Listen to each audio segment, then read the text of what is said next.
I think to love someone is to show like, I don't know, Tia, this is such a big question. Could you tell me a bit about, this is a vague question, but how you experience love maybe lately? Okay.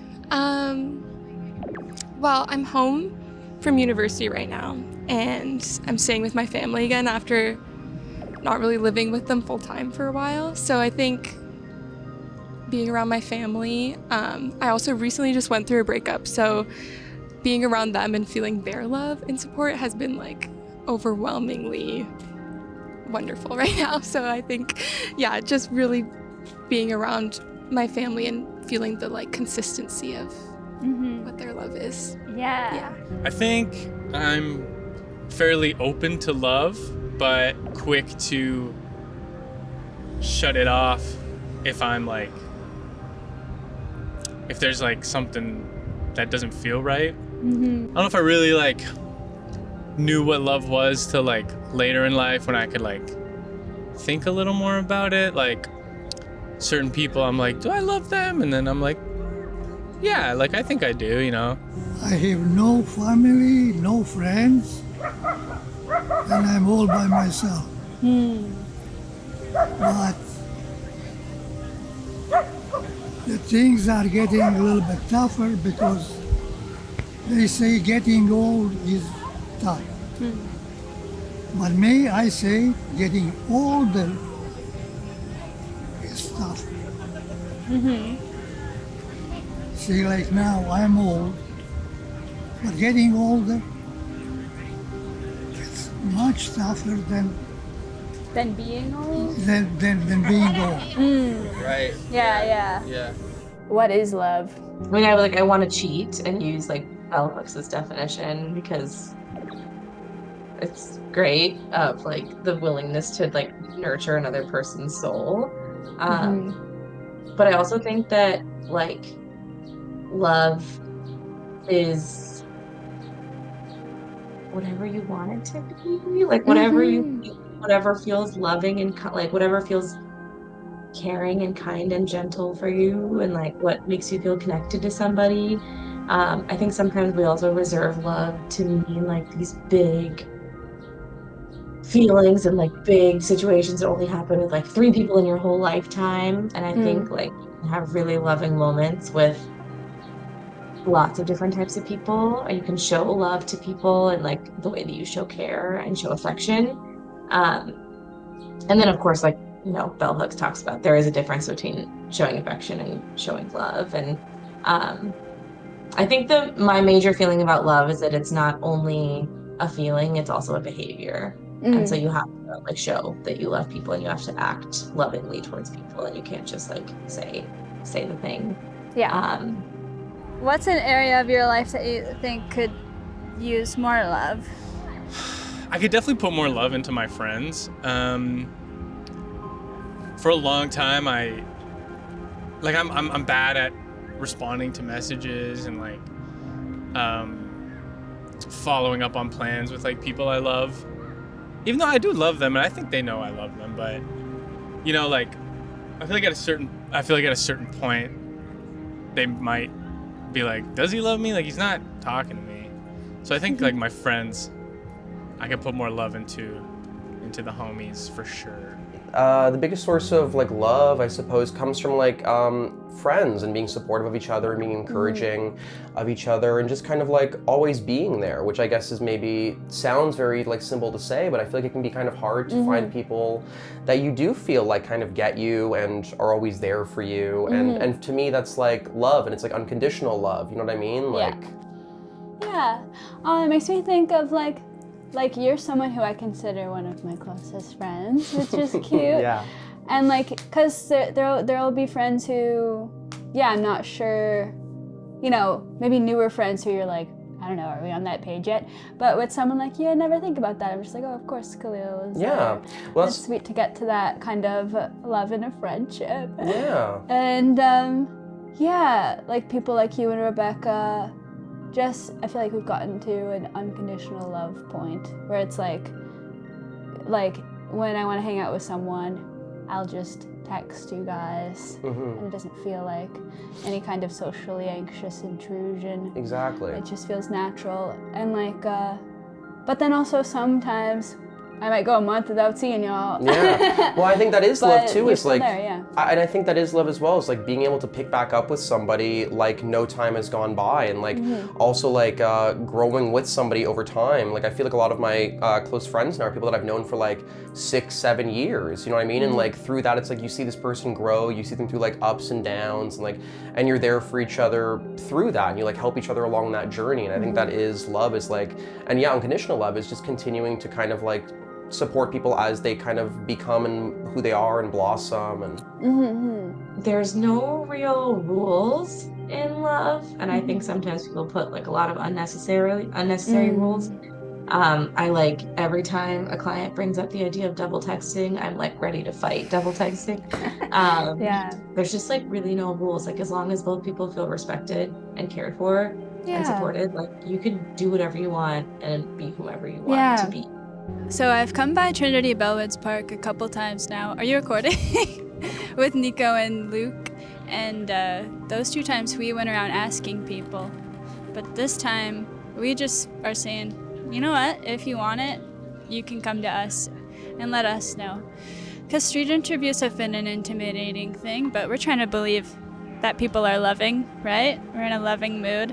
I have been thinking a lot about love. And so like what the camera didn't catch was when you invited me to sit down and talk about it. It was like, actually, I'm going through depression. I don't think I should talk about love.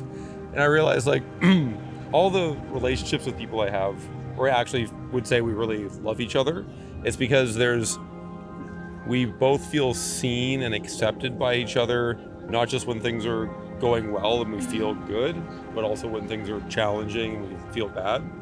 Like I know some of my close friends, they've really supported me recently by telling me that everything's going to be okay for me.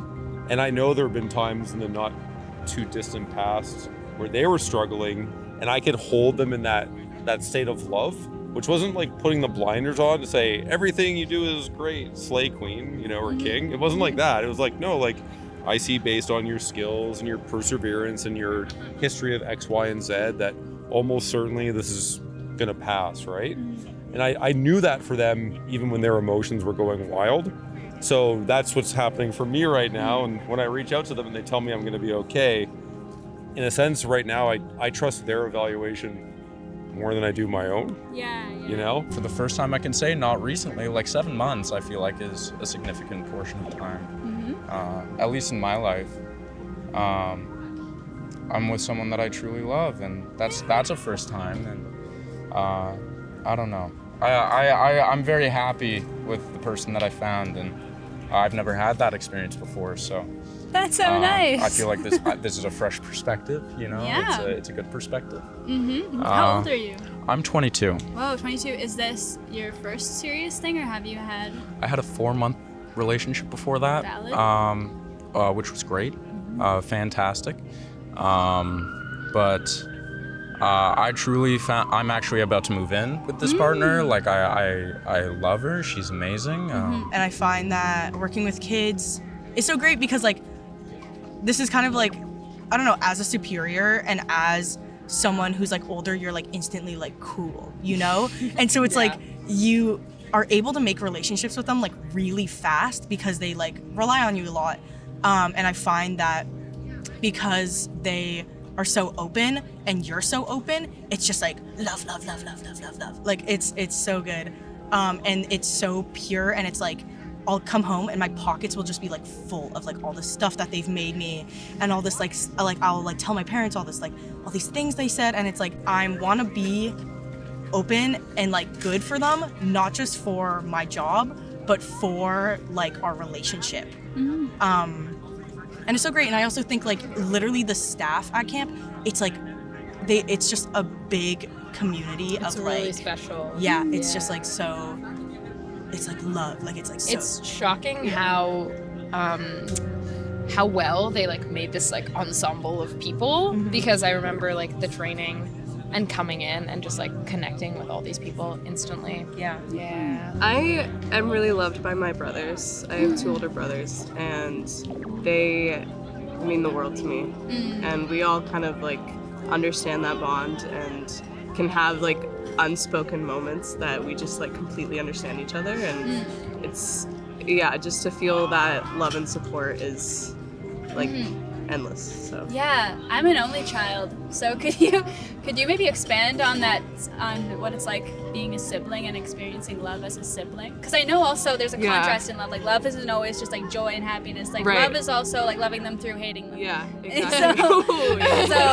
Maybe You seem that with your brothers. A lot. Well, with like siblings, there's a lot of room to joke around, I find, and you kind of understand like each other's groove through your sense of humor, and how like love is also like entangled in humor, and just like playfulness in general, I would say. But like a specific anecdote, like I went out to dinner with my brothers quite recently, and it was like on a nicer it was a nicer restaurant, like nothing I could pay for.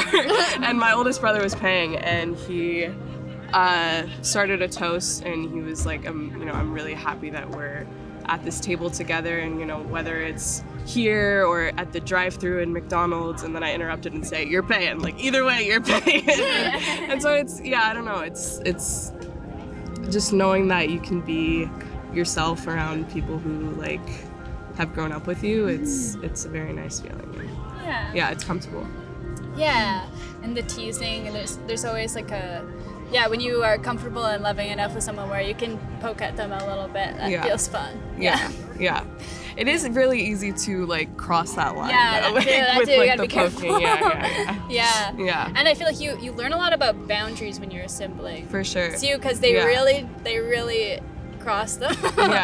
And I mean, I had cousins who would kind of poke fun and whatever, and you'd learn your boundaries through that. But with sibling, I can only imagine. Yeah, and we have older cousins too who like are siblings, and they're quite a bit older than I am, and so when we would visit them, I would see like them getting along so well with their sibling, whereas like when I was younger, I was fighting with my brothers all the time. So I was like, when is that? How is that possible? As you guys get older now, like how have you seen that love change from being kids to being older now? It sounds like kind of ridiculous to say, but I do think we've all matured together, and so in that like our love for each other has matured as well, like, or it's maybe more of just like an understanding of like why we love each other that has changed. Like I think when we were siblings, it was more, or like when we were younger,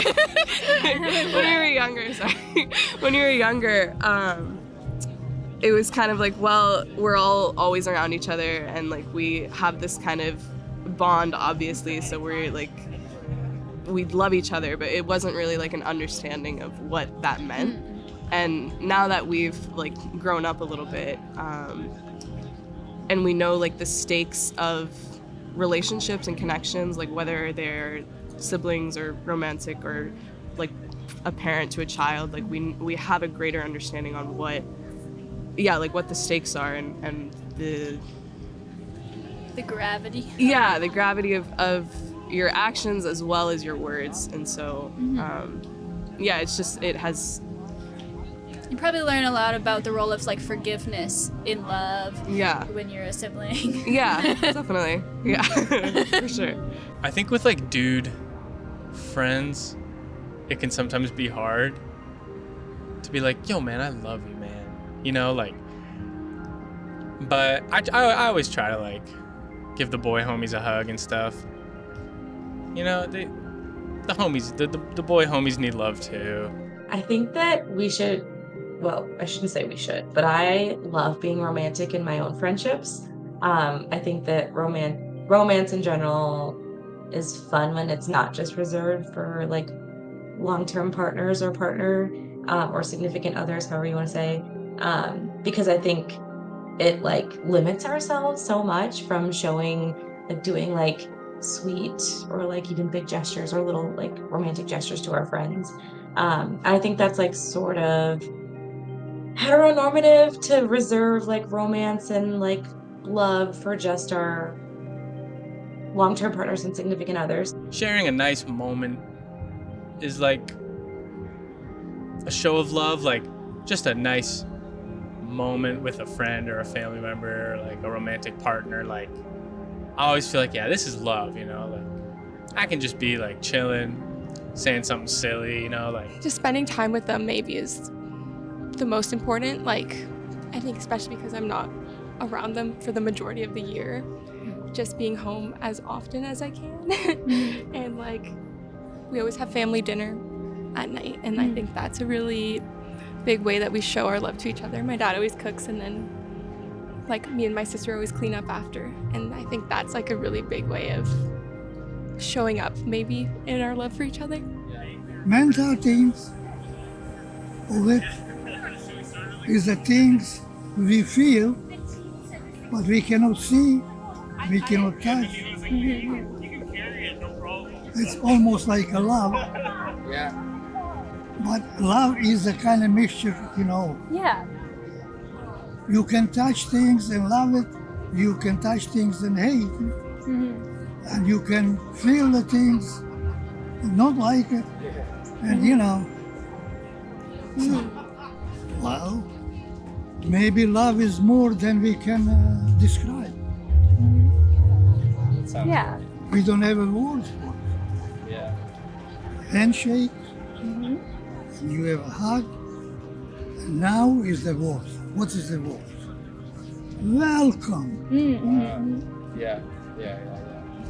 No, I don't think I have a resistance to. I don't think I have a resistance to love. I think sometimes when things are new, you're kind of unsure about what they are and where they're going, and so you may not be necessarily ready to just like go in full force with it because you're not sure like what's going to transpire. It's too fresh. It's too unpredictable at the time. Maybe you know what I mean. So, but I think it's about like kind of like following that and kind of seeing where it goes and not overthinking it off the bat or trying to romanticize it too much or like project onto this other person like what you think the relationship can be or should be, and just kind of seeing where it takes you, because I feel like that's how you develop like a genuine kind of connection. It's like I think real connections between friends, but like they can't be real love, can't be like forced. It's something that like comes naturally, and sometimes it can happen like over time, sometimes it can be immediate, right? And I think it's just about riding with that and being flexible and seeing where things take you emotionally. Totally. And I think that it's so funny how like two different people can have such different experiences being in love with each other. Or of course like limerence, I guess, as you said, like a sort of a one-sided situation. And I don't mean funny as like haha, I mean funny as in like kind of wild. Fascinating. Like, fascinating. Yeah. I think that the question of like, have you asked them how they feel comes up a lot. And like no shame or shade, because I mean, I'm no different in those situations either, because like I think that we just get so caught up in our own brains that we forget that I could just ask them. I also think that comes in like how we're socialized, and a lot of times people socialized as women are encouraged to just like read into every single little thing and like map out entire situations just based on like nonverbal cues, instead of just like being direct and asking. So that can feel more natural to do, and maybe those behaviors served us a lot in the past, but perhaps it's also just a possibility to be like, hey, this is what I've been thinking, what do you think about that? It's hard for me to know that I love something that can't give me a reflection or a reaction back, you know? Like, this is my friend's dog, and I know she loves me, but also she loves you. She loves everyone that's here. That's her. It's beautiful. That's her personality. But I personally always preferred cats because, like, a cat would like look at me or look right past me and like walk into the corner of the room, you know. So I know when the cat chooses to interact, it's me they're choosing to spend time with. Yeah. Feels special. I feel like before I met the girl that I love, I was so nervous to be myself and so nervous and less confident to be myself. But then when we started dating, she truly made me realize that I'm supposed to be confident, that I'm supposed to feel self-love, and that same love that I feel for her, I'm supposed to feel for myself, and that I shouldn't view myself so negatively because she doesn't view me negatively, and she can view all the positive things that I do, which I didn't know. And then I can see all the amazing, incredible things that she does, and I can go, I need to be doing these things. That's exactly what I need. And so, oh man, like I love her so much because of not only the person that she is, but the person that I get to be with her. Just like sketchbooking and like scrapbooking and like doing all this stuff is like, I'm doing this on my own terms. I'm doing it for me, and I'm doing it in a way that is me expressing myself in the way that I want the world to understand what's going on up here, you know? And so that I think is also made me feel a lot more love for myself, because I'm almost able to see myself representing how I feel inside. It's funny because it's like, well, what do I have to give in order for you to like me? I feel like that's sometimes like a common theme of like friendship these days, or like the thought of friendship or the idea of friendship, and especially just like working with you in this environment or just like being with you. It's like, well, I want to do this for you because I like you, because I love you, and I admire you so much. I don't know, that's you specific, but it's like, I love you so much, and like sometimes I feel like I'll do things and you'll be like, why are you doing this? And I'm like, because I love you. Like, you're just so special, and you care so much like about art and everything in life, and especially like expression. When we started working together, we had like a 5-hour dinner conversation over like a huge plate of nachos, and it was like the best thing ever. That was so good. I think when I was like in high school, which wasn't that long ago, obviously, but I think it was a lot harder for me to accept love, especially from friends, I feel like. But I feel like the past 2 years being in university and like spending as much time as I do with my friends, like really living kind of alongside them, I feel like they've kind of become like family, and I'm able to invite love a lot easier into my life. I like to like pat people on the shoulders and things like that. Like, yeah, just to show you like I'm here, you know. I enjoy being here with you. Like, that's like a show of love for me, I guess. Yeah, these are like questions I've never really thought of, you know. Like, I've never really thought of how I express love or how I receive love. Like, it's such a complicated thing. I feel like that's very obvious, but I think that there's like a bit of a risk in being in a relationship, whether that's platonic, romantic, whatever, with somebody who's like receives love in a way that either like is not comfortable for you at all, or takes like a lot of effort, because that can be really draining. And if you're not feeling a whole lot of reward from doing that for somebody, like you said, it is so rewarding to give love in ways that feel good for us. Then I think we're just like feeling drained and not feeling reaping a whole lot of the like rewards or like internal fuzzy feelings from giving love. One of my friends like used this like very funny concept to me to explain things to me, and about like sort of giving and receiving love, about like low effort tasks with high effort rewards. So like if a good morning text is a really low effort thing for you to do but makes a really big impact to your partner, like finding those little low effort high impact tasks, or even low effort like, or even high effort high impact but not really high effort low impact, or low effort low impact. Those are like not very, and obviously it's not this straightforward, but it was kind of helpful for me to like think about like what are the things that are small that I can do for somebody else that don't feel like super intense for me, and what are like the higher effort tasks that feel pretty rewarding for other people to receive. So I think sort of like mapping that out for yourself and your partner. Part of this also comes in offering, positive reinforcement when your partner does do something for you, or your friend does something for you. That feels really good to just like say that, like, I really appreciated when you brought me coffee that day. You have no idea how much that meant to me. And they might be like, literally, it was so easy. Like, it's not a big deal at all. And that you can just like make a little mental note of like, okay, cool, that was something they really appreciated. So I think thinking about examples like that. I guess a time when I felt like a lot of love, like from friends especially, was like one of the very first like screenings I ever had, and film screenings, and like there's a photo of it somewhere of like as we were leaving, like all of my friends like crowding around me and pretending to be like paparazzi and take pictures, and just like as a joke. But it was like fun that they were like all out there at this thing, like present for me, and like wanting to kind of be there in their support. And I feel like I keep using this word support, but I really do think that's what like love is. It's like being there for people when they need it most, right? And yeah, and then I felt like, I don't know, to have like friends that kind of like recognize you for who you are and what you're doing and your aspirations and dreams and are kind of there with you on that journey. I mean, your family's your family, but it really does feel like at this point that my friends are my family. And there doesn't feel like there's like maybe a huge divide between those two things. If they weren't your family, you might not talk with them, or you know what I mean, but you're connected because you're family, whereas like with friends, like you're choosing to have these people around, and I think that's very like pure and genuine. Yeah. And I feel like, yeah, always fostering those kind of relationships, trying to like develop friendships more and like spend time with people and like make an effort. And again, like just in terms of like when I even talking about support, like I think that's what love is like making effort for someone even when maybe you're not able to give it your fullest, you have other things going on, you still like want to find that time to be with that person. I think that's love. Yeah. In my like romantic relationships, I'm definitely like really open to it. Like I'm like an open book.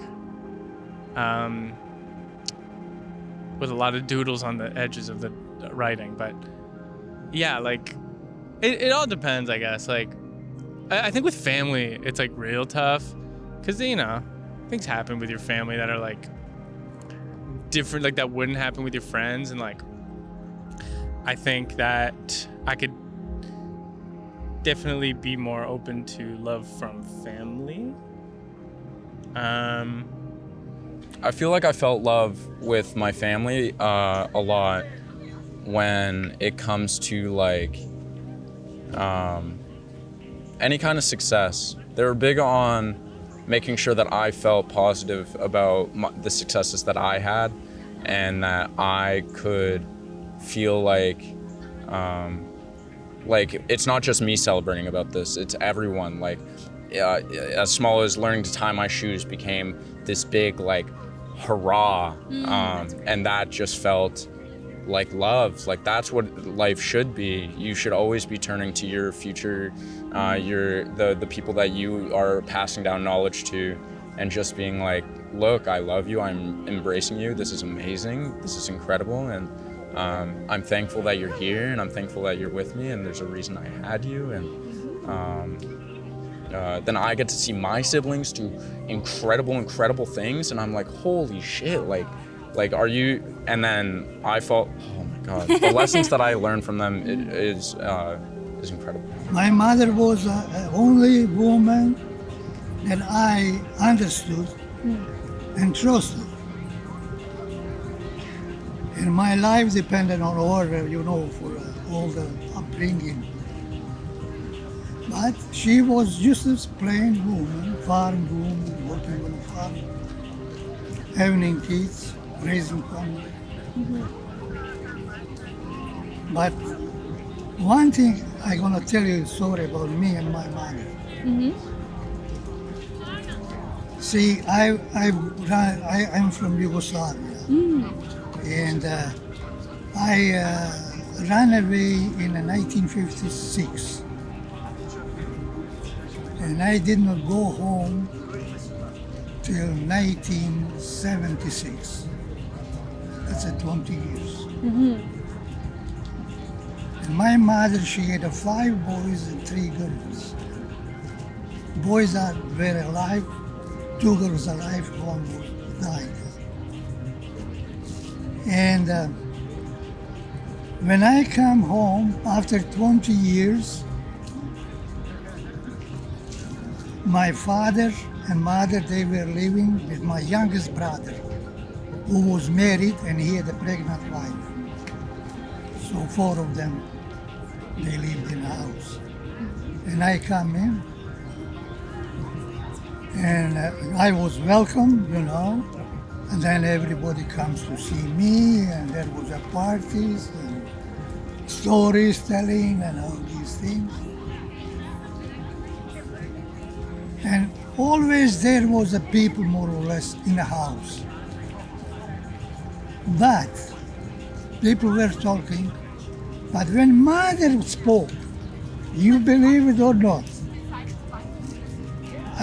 my mind drops everything. All I could hear is her voice.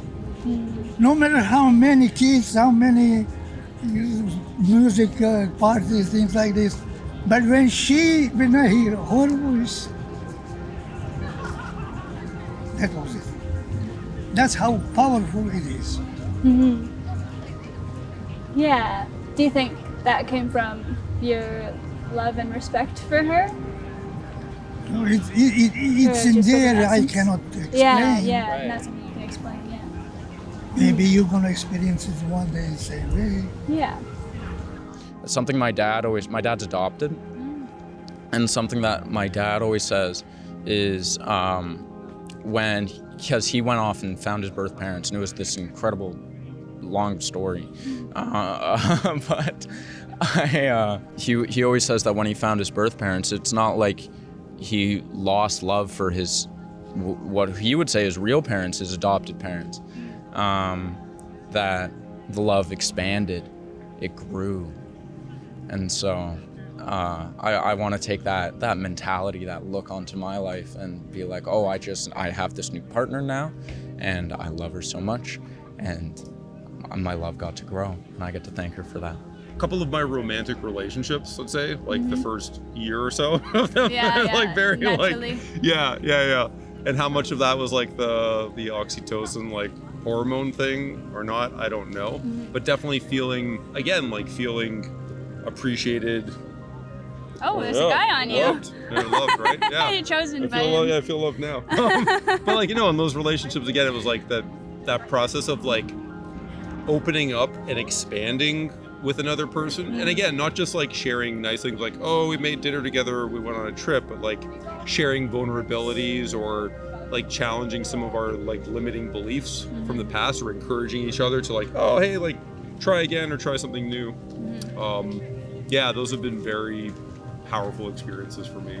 Yeah. I don't want to repeat myself or tell you things that you already know, but like what is your familiarity with like attachment theory and attachment? Yeah, no, the last time I went through a breakup, I binged too much attachment content, and now I feel like I might know too much, and maybe I feel like my knowledge even got tainted because I consumed too much media that now I'm confused. So maybe you could reintroduce me. So that's very reasonable. I think that TikTok and the internet are super useful in terms of mental health stuff, and also, like you said, can maybe go a little far in like simplifying or dichotomizing things. My understanding and like view of attachment is that it really just deals with how our needs were met and responded to as babies and infants, and how that affects our experience in relationships individually and together as adults, or even as like adolescents and growing up. I think that one misconception on the internet is that attachment styles are generally fixed, and you use the same attachment style in all settings throughout your life. And I think it's a lot more fluid than that. For example, I think we might use one attachment style at work versus one attachment style with our parents versus one with our friends.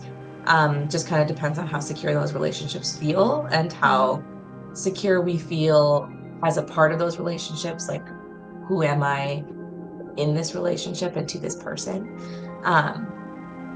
And of course there's like the names of attachment styles and stuff, but that stuff is like less useful to me than just talking about people's experiences as children, and like what sorts of experiences in adulthood might be connected to those childhood methods of getting their needs met or not getting their needs met, or just kind of figuring out what to do in the absence of any secure attachment figure.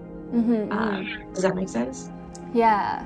My films focus on intimacy because I'm interested in like deconstructing sexuality as like a marker of identity, as like gay identity, and how like sexuality and those types of relationships, especially for gay men, like play into your kind of perception of your own life and your own place within everything. And yeah, a lot of my films are about even if not sexual, but like emotional kind of intimacy and like vulnerability in regards to relationships or sex or gender.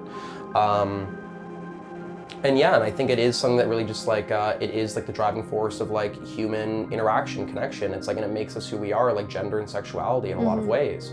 And so I think to kind of like, just explore those topics, is just always like kind of interested to me. What are the depths of intimacy in a queer sense? Yeah. And what are those kind of like lines of division where you can have something up to a certain point, but not all the way. You can't be with this guy in a relationship, but maybe you can hook up with him. But then what does that leave you with?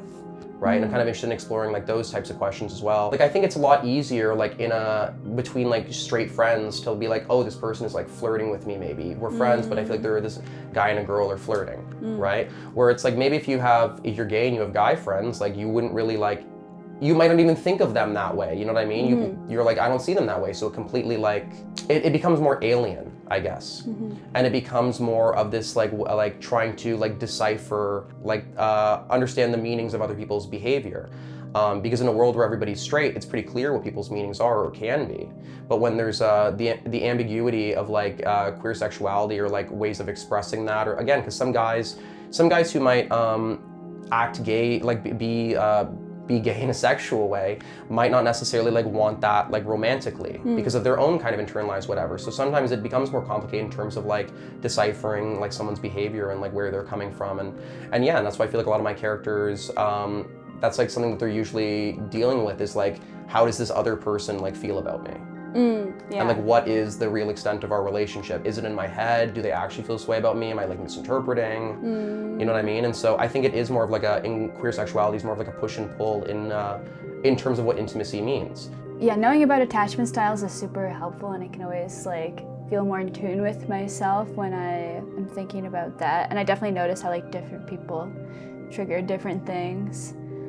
And then, yeah, I guess I also wonder, because and then in my relationships, I'll see it come up, and it feels so textbook at that point. Like, oh, we're in an anxious attachment thing. Now what? Like, I know this is happening. I would love to just flip the switch, but then I feel like the frustration starts to come when it's like, okay, now I know this, but it's like, can we now just be secure? Like, yeah, I wonder, do you have any thoughts on that situation? Yeah, I think that it's like it's such a funny and I don't want to use the word cliche, but like really easy combination to get into that anxious attachment relationship, because if you think about it, it's just like the perfect storm. Like if I feel familiarized by having to reach for somebody and like paw at somebody, and somebody else feels familiar in a situation where they're having to push away, like it's just like the perfect situation. So I try to tell people like don't have too much, like don't be too hard on yourself about that, because it's just like what feels, unfortunately what we look for in relationships is a lot of what is familiar, even if that is like for better or for worse. So it makes a lot of sense for us to find ourselves in situations like that. Yeah, if it were awareness is half the battle, right? Like once we're there, I think that's a lot of people's pain and things like body image too. Like I know that all bodies are beautiful in theory, and I know that like I shouldn't be harmful towards myself because I look a certain way, and also I still feel this way. Like it's that difference between, or gap between, learning things in theory and putting it in practice. I think practicing secure attachment stuff, first of all, takes two people, and I think one person is really committed to doing things more securely or more directly and honestly and clearly, and the other person isn't. Yeah, you're only 50% of the relationship.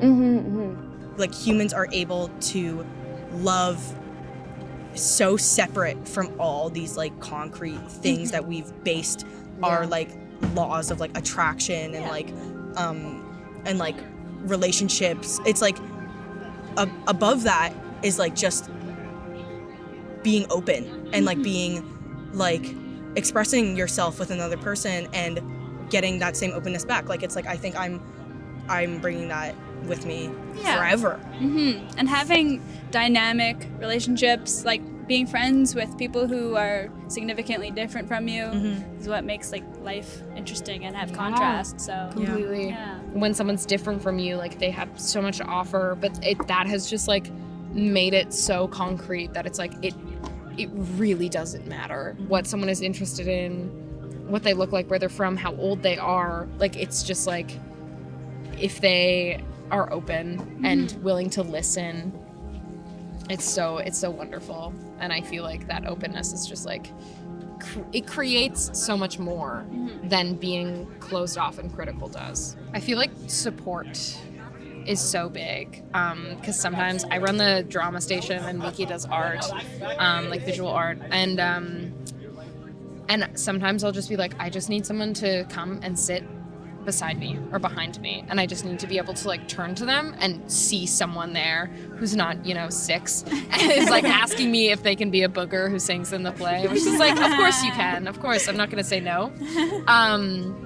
But yeah, I found that so amazing. And also the fact that like I just think we've both never had a boss who's like, I trust you. And I think that's a form of love, is like extreme trust. Even in the place you're working, it's like, you're hired to do this job, and I trust that you can do it originally, and you can do it where you're putting the kids' interests kind of just like at the highest pillar they can be at. So yeah, that's really special. That's great. And often I sit with them at the beginning of the week and I'm like, we all need to contribute and like give me ideas and we will sort it out.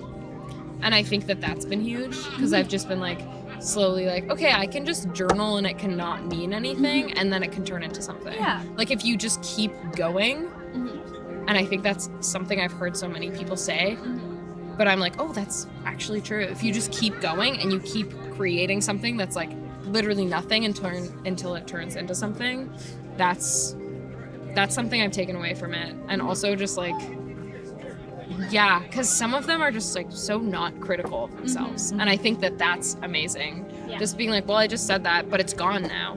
Yeah. It's gone because I just said it. It's temporary. So I'm going to say something new. I think that's so cool. Yeah. If that means anything. So yeah. That's wonderful. I think when it's like when you really experience real love with someone, no matter platonic, familial, or romantic, I feel like just knowing that it's always there and that it's always a constant like give and receive is something that's really grounding, and that I think not a lot of other things can be. That's what's all about love and feeling, understanding. It's a philosophy at work, I believe. But we have to look around and try to get answers for our questions. Sometimes we get it right, the other time wrong. But searching, it's always interesting for me. I don't know. That's what keeps me going, curiosity. Yeah. Thank you for sharing with me. You're welcome. Thank you. Okay, bye. Nice to meet you, What's your John. name? I'm Tiana. This is Luke. I'm Luke. Lee. Okay. Luke, yeah. Luke. Thank you. You seem very wise. Thank you very much. Thank you. Well, look around. Maybe you can find something else more interesting than me. No. But I thank you for the story. Yeah. For listening to my stories. Yeah, thanks for Thank you for sharing sharing. it. Thank you. Have a good day. Have a good day. See ya.